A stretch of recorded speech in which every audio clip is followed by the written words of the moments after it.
The mind of a special forces operator. What actually separates soft from the rest isn't just muscle or marksmanship. It's mindset, right? The ability to stay calm when chaos is all around you, to solve impossible problems with no room for errors, and the ability to put your teammates, your mission, and the team above your well-being. Not everybody can do that, but it's a necessity. Today, I'm pulling back the curtain and we're gonna go over the mindset of a special forces operator and why those lessons matter way beyond the battlefield. And stay tuned, guys, because towards the end of my segment, I'm gonna bring my buddy on, Nick O'Reilly, a former first group special forces operator, to give you guys his feedback as it relates to the mindset of a special forces operator. When it comes to special forces, your mindset has the ability to make or break you,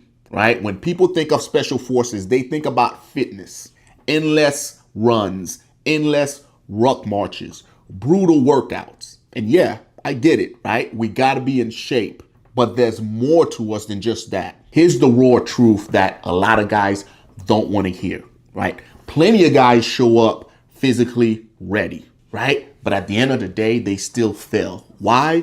Because the battlefield is mental, right? It's littered with landmines that guys run over all the time. A lot of guys show up physically in shape, but they're not ready for the mental side of the game, right? Mental toughness is what separates soft from the rest. The ability to stay calm under chaos, to control your breathing, to issue out orders, to patch up your buddies when it's shot. It takes more than just physical attributes to be able to do that. I remember going to selection in 2008, right? And when I got there, I noticed all these big jack dudes that were running 10-minute 2 miles, right? I'm like, man, I can't run that fast.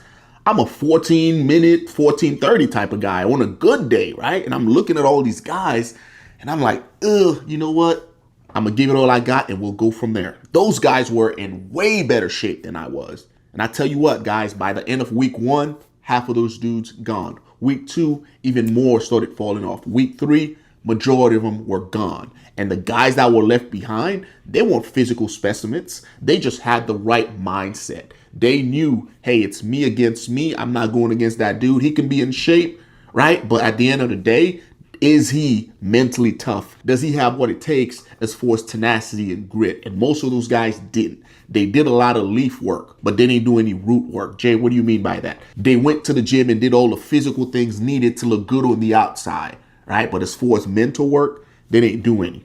And that's what caused them their ability to get selected. Well, that's good and all, Jay, but how do you build the strong mental mindset? How do you become mentally tough? It's pretty easy, guys. You get that through stress inoculation. What does that mean? You have to put yourself in hard situation. You have to make yourself do hard things. Keep in mind, guys, every part of Special Forces training is designed to stimulate the worst case scenario. So when it happens in real life, you're already exposed to it and you can just react, right? Sleep deprivation is a good way to do it, right? You're going to be cold. You're going to be hungry. You're going to be constantly moving with a lot of weight on your back. It's meant to create a situation that is not favorable. Now, when you go down range and you're exposed to it, guess what? It's all right because you've already gone through it in training under way worse situations.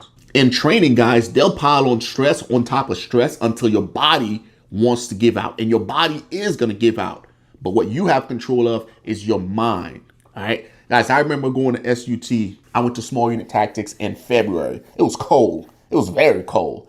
And I remember our cadre, he had us moving 8 kilometers at a time, digging foxholes, going into fire bases, and then blowing us up within the fire base. And we had to move location. We did that all night. I'm talking about while we're moving, you know, we're nice and warm, we're sweating.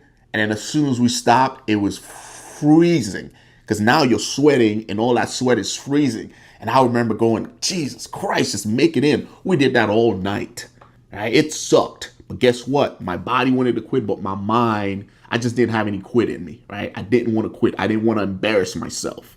I just kept going. And eventually it did end, but that made me tougher for it. Because guess what? Fast forward 2014, we're in Afghanistan and it's snowing. We're on the top of a mountain.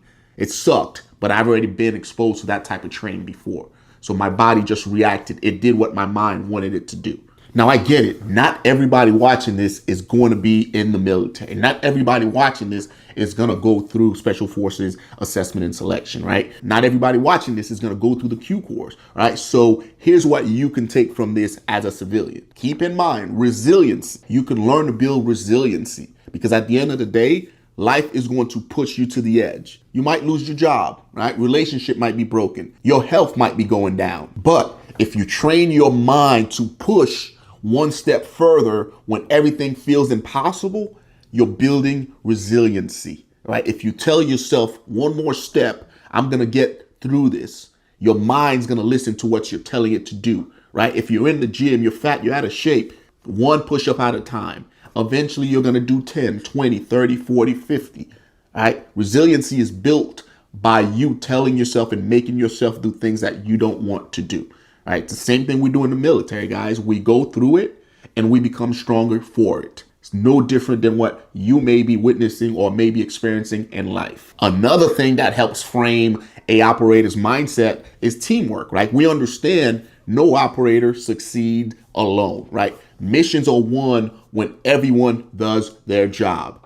We support each other. We have each other's six. We cover each other's blind spots, not just on the battlefield, but also back here in garrison. Right? It's a very, very good lesson to learn because, guys, you can try to make it on your own in the world, but eventually you're going to need support. Whether that support comes in the form of your family, whether that support comes in the form of your friends, your leaders, you're going to need other people, right? That's why I encourage you guys over here to treat people the same way you would want to be treated, because eventually you're going to need someone to show up. And if you're a crappy friend or a crappy husband or crappy brother, they won't show up when you need them. And that's just going to put you in a bad place to where you're going to feel as if you're alone. You're going to hit depression, and it's just an overall horrible formula, right? So keep in mind, teamwork is important, but to be able to build a team around you, you also got to be a good dude.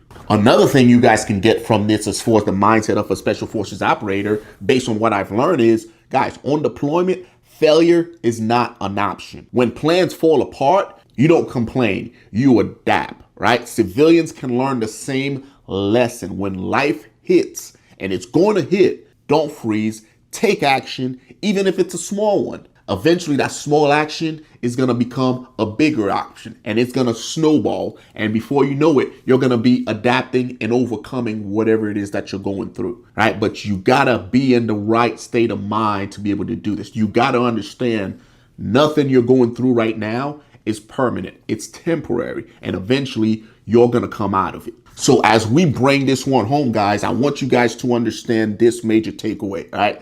The mind of a Special Forces operator isn't about being fearless. It's about managing fear. It's about training yourself to stay calm when others are falling apart, to adapt to situation as they change, all right? And to put the mission above yourself. If you can do that, you'll be successful, right?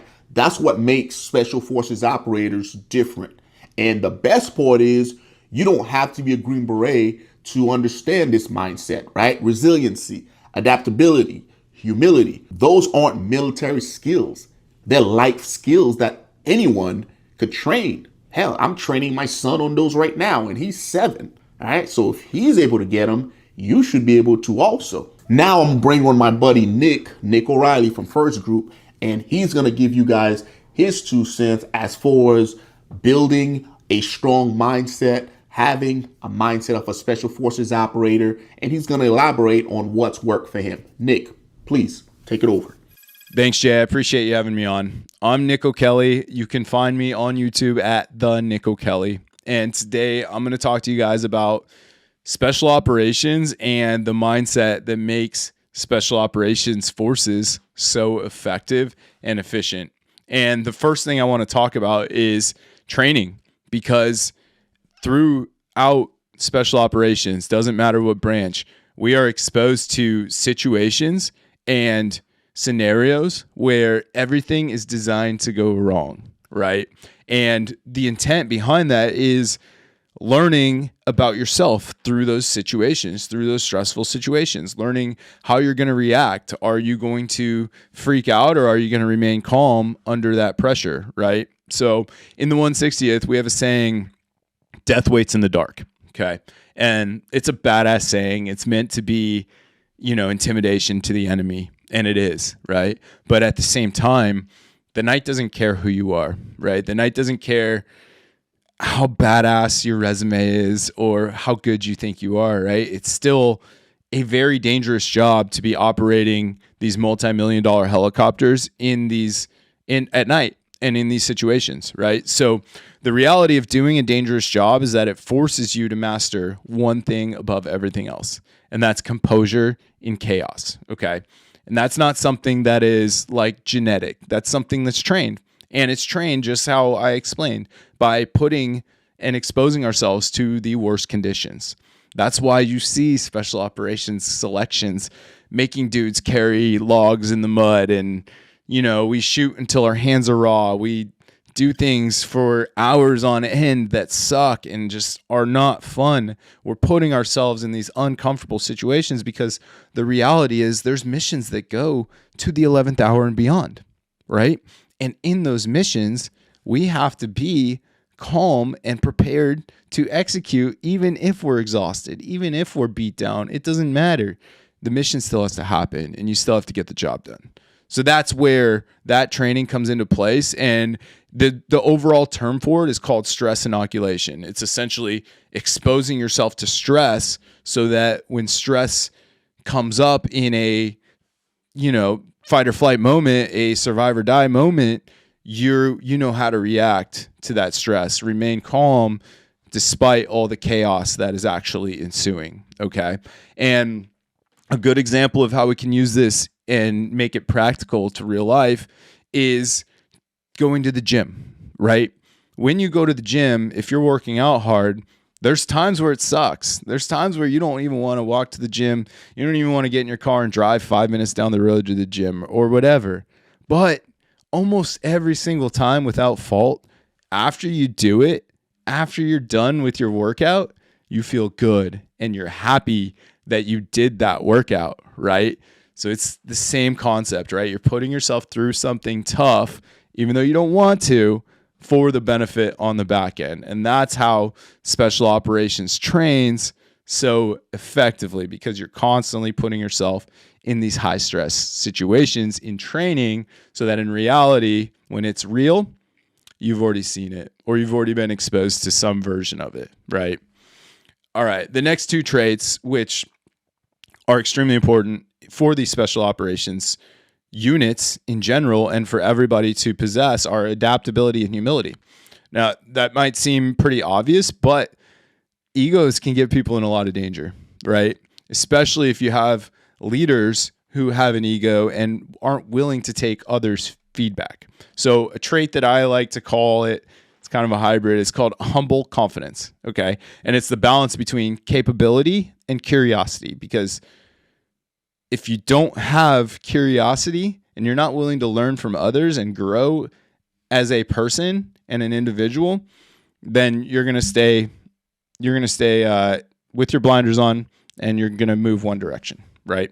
You're not going to be flexible and adaptable like we talked about as an important trait, okay? So the best leaders I served with had confidence, but they weren't arrogant, right? They realized that their senior NCOs or whatever had more experience than them, and they were able to leverage and learn from their experience and take their feedback and their input when there were tough decisions that they might not have had the answer to.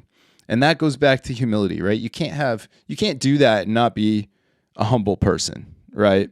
And especially in the soft world, when there's enlisted guys who have a lot more experience and time in the military than the officers do, but the officers are actually the decision makers. If they have that humble confidence, they're going to recognize that their NCOs, that they can lean on their NCOs, right? And they can learn from their NCOs, because their NCOs may have seen this situation before and may have seen a negative outcome of a decision, right? So they may be able to bring that experience to the table. Now, how can we relate all of this to the civilian world, right? So let's relate it to parenting because it's a pretty universal thing, right? Nobody's a perfect parent. If you think you are, then, I mean, good for you, but I'm definitely not a perfect parent. But what do you do when you screw up, right? What do you do when you make a mistake? When you lash out on your kids and it wasn't justified, or, you know, whatever. It wasn't the right time, whatever. Do you own it? Do you apologize and do you learn from it? Or do you let your ego get in the way? And do you say, that was justified, I'm his parent, I can do whatever the hell I want, and not learn from it, so that when that situation comes up again, this is to the adaptability, right? Adapt and overcome. But if you don't learn from it and you don't have the humility to recognize you made a mistake, you're not going to do anything. You're not going to change anything, right? And you're not going to better yourself or your kid's future, right? As kind of crazy as that sounds. But yeah. So I just want to wrap this up real quick. And if there's one takeaway, major takeaway, it's that you can be calm under chaos, but still human under pressure. Okay, what does that mean? That means you're going to feel the stress. There's going to be times when life is really stressful, right?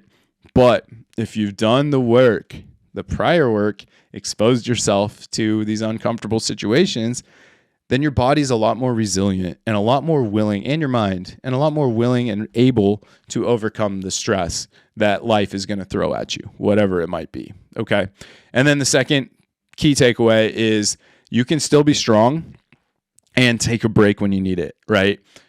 Not giving your body and mind time to recover is one of the tried and true ways to experience burnout and chronic fatigue and chronic stress and go down a bad path, right? So having the self-awareness to know when you can push 110% and when you might need to take a break and throttle back to 70 or 80%, right? There's a lot of value in that. So I hope you got something out of this. And thanks again, Jay, for having me on. I'll give it back to you now. Thank you, Nick. I appreciate you sharing that.